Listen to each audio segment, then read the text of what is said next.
Então vamos ouvir o coração dessa música. Vocês podem acompanhar aqui. Em seguida nós vamos acrescentar a voz da guitarra. A guitarra combina várias notas, toca elas simultaneamente e nós chamamos isso de acordes. Para completar esse quesito chamado de harmonia, nós vamos acrescentar a voz do piano. E finalmente, o grande responsável pelo ritmo em qualquer tipo de banda, a bateria.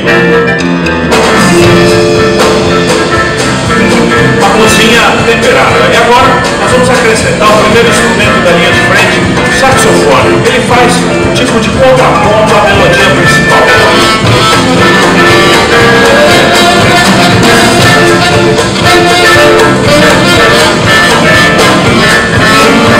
O trompete é como se fosse um puxador da escola de samba. Ele toca a melodia.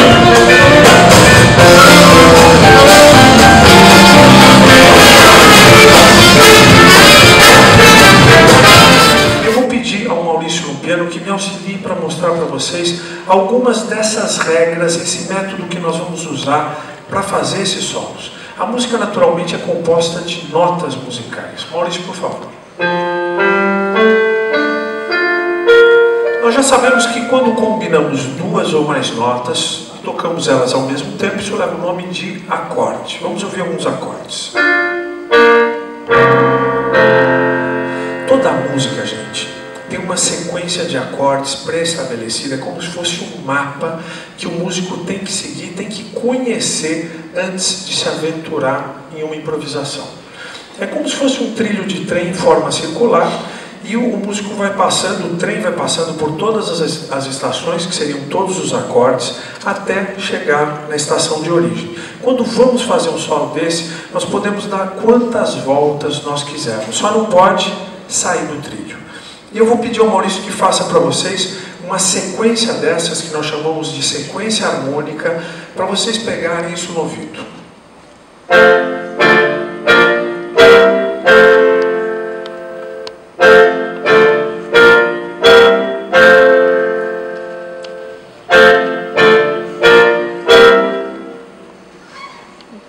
Faltou alguma coisa? O quê? O pan, ótimo, é uma definição bastante musical. Como é que vocês percebem que faltou o pan se vocês não são músicos? Como é que dá para perceber? Quem falou que não é surdo? Não é uma resposta delicada. Eu concordo que é direta, mas não é delicada. Eu vou pedir que o Maurício faça mais uma vez enquanto eu me recupero da resposta. Vamos lá.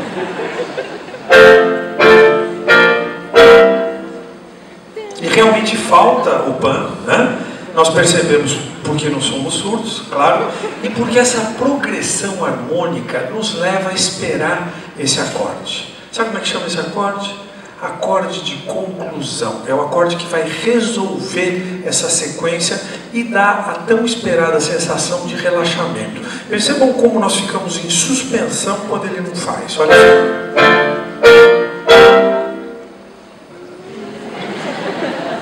Tem gente se contorcendo na cadeira já. Dá uma agonia. Vocês imaginem esse cara estudando piano no apartamento do lado.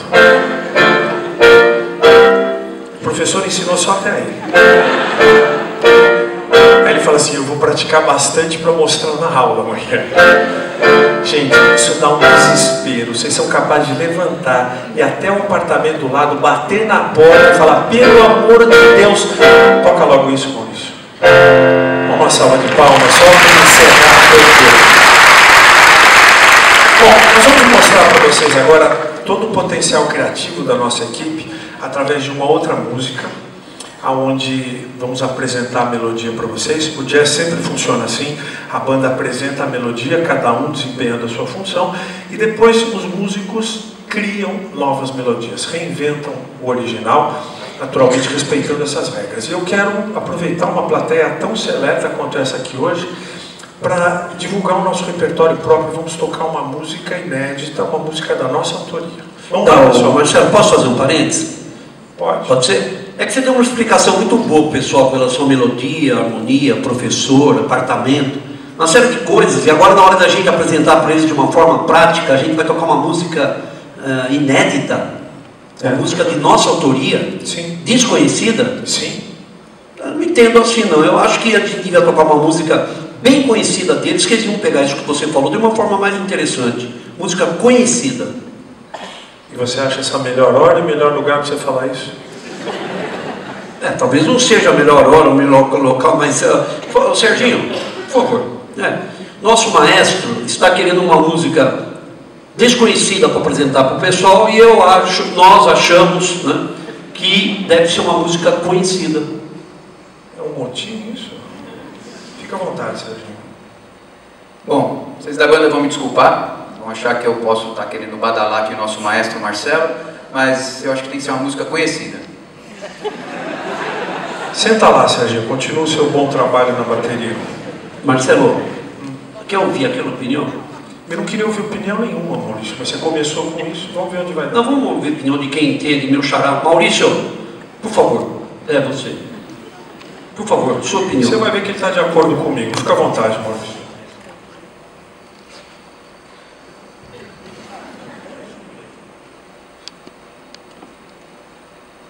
Boa tarde a todos.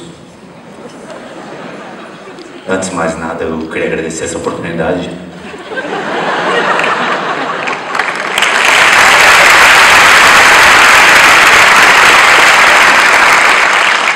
Essa oportunidade onde eu poderia estar expressando minha opinião.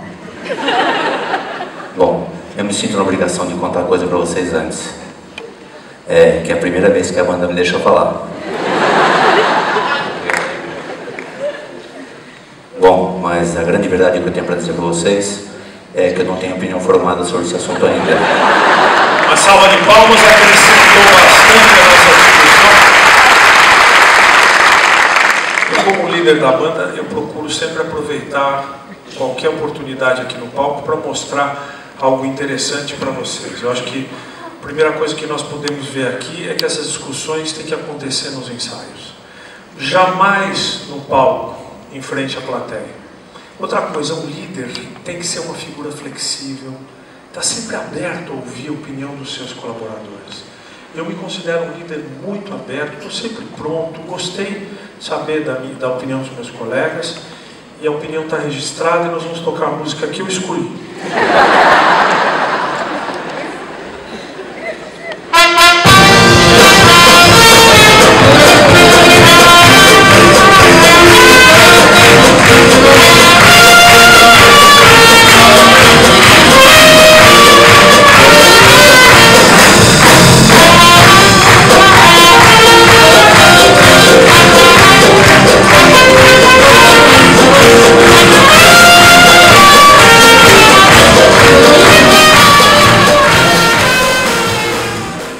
Pode dar errado numa banda de jazz? Sim. Todos falaram sim? Vocês estão pensando em outra banda, não na nossa. Na verdade, a apresentação ao vivo é próxima de vocês. Às vezes próxima demais, né, Nathalie? Cada um de nós tem tudo nas mãos para transformar a apresentação em um sucesso ou em um desastre. Alguma semelhança com o trabalho de vocês? Não, isso acontece em bandas de jazz, claro. Vocês imaginem, por exemplo, um músico na hora do seu solo, onde todas as atenções estão voltadas para ele. E ele percebe que não se capacitou. Ele não praticou o suficiente para fazer aquele solo. Gente, não tem hora pior para descobrir isso e não há o que fazer. Vai pôr a perder o trabalho do grupo todo. Outra situação. O músico até se preparou, tem toda a condição de fazer um solo espetacular, mas na hora dele fazer o solo, ele está pensando em qualquer coisa menos no que ele deveria estar tocando. Vai errar, não tem outra alternativa. E também não há o que fazer. Uma terceira situação, essa é típica dos palcos, eu acho que praticamente até vocês desconhecem o significado, nós chamamos de estrelismo. Eu explico, é quando o músico se considera melhor do que o restante da banda, né? Ele acha que, aliás, sozinho ele faria um trabalho melhor do que o grupo todo. E nós vamos mostrar na prática para vocês essas 3 situações. E eu vou escolher músicos aqui que tenham afinidade com cada uma delas para mostrar como é que seria a apresentação sem comprometimento, sem colaboração. Como é que ficaria a música nessa situação? Então vamos tentar escolher músicos que tenham afinidade com cada uma das situações. Vocês vejam que não é difícil escolher, né? Ô Rafael, você pode voltar aqui, por gentileza? Rafael, na hora do solo dele, ele vai interpretar aquele músico que não se capacitou, ok? Só na hora do seu solo. Para tocar errado, deixa eu ver quem tem mais jeito. Maurício, você na hora do seu solo, em determinado momento você vai errar para demonstrar o que é aquele músico que não se compromete, tá? Eu tocar errado? Por favor.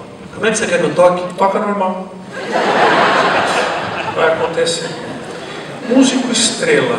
Nathalie, alguma sugestão? Rafael, você vai fazer 2 solos. Segundo solo do Rafael, toca normal, tá bom?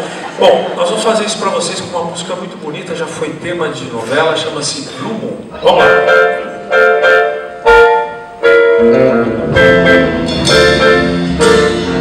Blue moon, so sad standing alone. Breathe out a dream in my eyes, breathe out a blood of my own. Ta-da-ta-ta.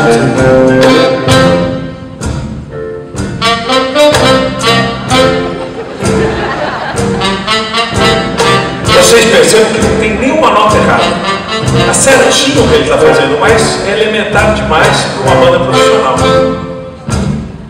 Talvez se fosse uma apresentação para os pais, né, no conservatório, estaria bonitinho. Agora, vamos ver se ele tivesse se capacitado. Como é que seria esse mesmo solo? Vamos lá, Rafa, mostra o sensato.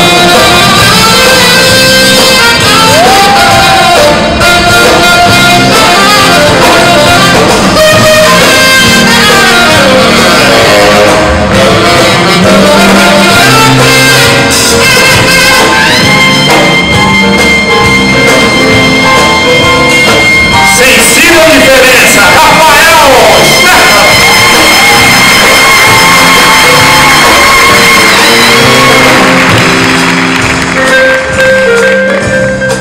Bom, agora aquele músico que não se compromete. Vai errar em algum momento. Vamos ver se vocês percebem quando ele começa a errar.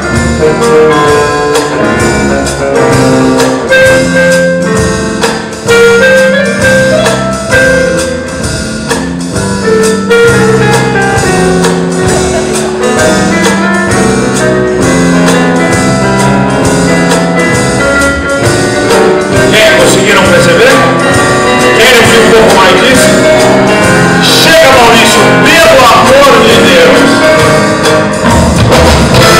Olha umas palmas para ele fazer isso nunca mais. É uma naturalidade.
descobrir agora qual dos instrumentos faria mais falta. Tá? Como é que a gente descobre qual é a falta que o instrumento faz? A banda toda tocando, a gente para um dos instrumentos. Ouve a banda sem ele e percebe qual é a falta que faz. Aí volta todo mundo a tocar, para um outro instrumento e percebe a falta que ele faz. Naturalmente nós vamos ter que fazer isso com cada um dos 6. Fácil? Óbvio que não pode parar mais de um ao mesmo tempo. A ideia é parar um de cada vez. Parou, volta a tocar, para o outro, volta a tocar. Certo? Como é que vocês vão definir qual dos instrumentos vai parar de tocar?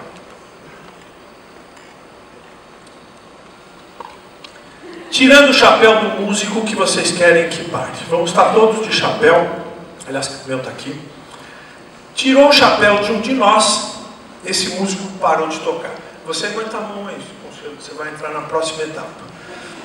Como que nós vamos saber qual chapéu tirar? Vocês decidem, tá? Só que detalhe, vocês não podem conversar. Vocês vão usar o mesmo tipo de linguagem que nós usamos aqui no palco.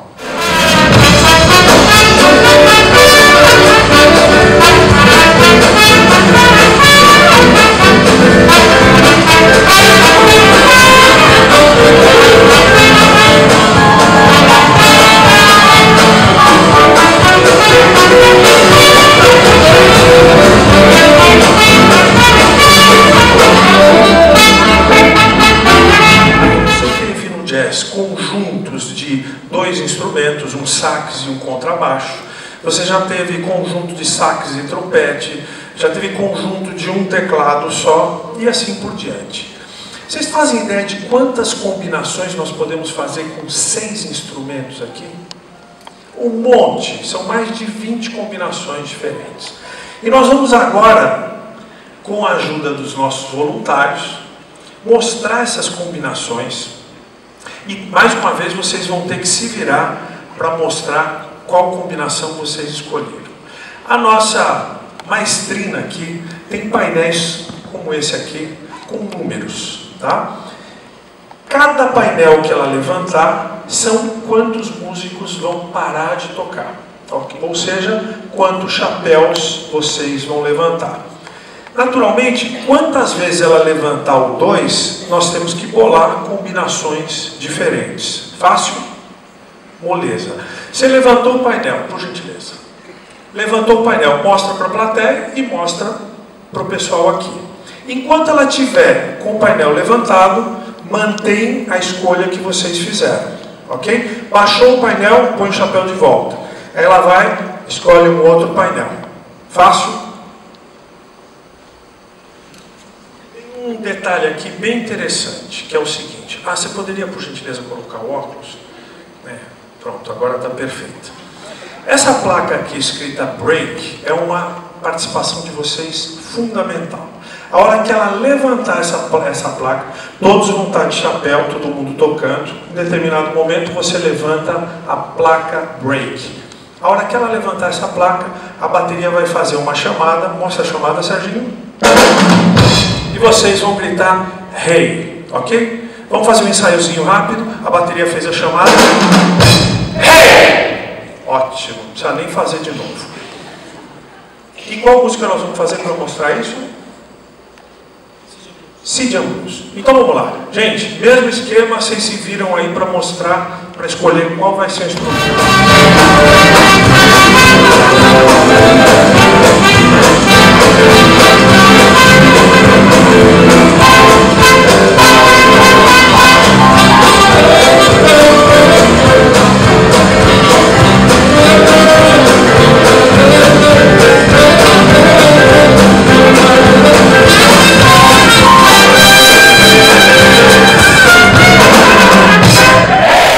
Isso aqui é um washboard, uma tábua de lavar roupa. Isso aqui na época da escravidão, as negras escravas usavam para lavar roupa mesmo. Ajoelhavam na beira do rio, punham isso aqui no colo, molhavam a roupa no rio e esfregavam aqui. À noite, os escravos pegavam essas tábuas e usavam como instrumento de percussão. Naturalmente, na época, eles tinham as mãos bastante calejadas por causa do trabalho escravo na lavoura do algodão e usavam as próprias mãos. O Serginho vai usar dedais de costura de metal para não termos aqui uma apresentação sangrenta, né? O Rogério, ele vai usar um banjo tenor, que é um banjo característico do jazz tradicional, muito usado no ragtime, na época do surgimento do jazz, e é praticamente um pandeiro com um braço aqui de cavaquinho. O Rafa vai usar uma flauta doce. Esse é praticamente o instrumento mais antigo da história da humanidade, né? As primeiras flautas eram feitas de chifre de animal, furadas, depois de bambu, né? E o Maurício trouxe o instrumento dele, da época da infância dele. A pintura ele mesmo fez a gouache, né? E ele participou da trilha sonora daquele filme A Morte Comanda o Cangaço, tocando, né? Muito bom, toda a trilha sonora feita por ele. Isso foi gravado pelo aquele estúdio famoso, Aurora, que faliu em 1902, mais ou menos, mas ele está aí. E o Maurício, esse foi um dos instrumentos que nós construímos. Isso aqui é um contrabaixo, gente. Acredita-se que é o precursor do contrabaixo. Vejam só, é um balde, naturalmente, com 2 orifícios por onde vai sair o som. Vocês estão vendo? Todo mundo está vendo? E ele tem aqui uma corda, que na origem essa corda era uma tripa de animal, e uma madeira que serve para tensionar ou afrouxar a corda. Ou seja, com uma única corda ele tem que tocar todos os sons que ele precisa emitir. E eu trouxe aqui um pocket trumpet, que esses instrumentos como esse, sobraram na guerra lá nos Estados Unidos, do norte contra o sul. Os soldados largaram esses instrumentos todos lá no campo de batalha, e os escravos foram pegando instrumento, aprendendo a tocar de forma rudimentar, e aí também se desenvolveu uma linguagem toda própria para tocar o jazz tradicional, um instrumento bastante mais limitado.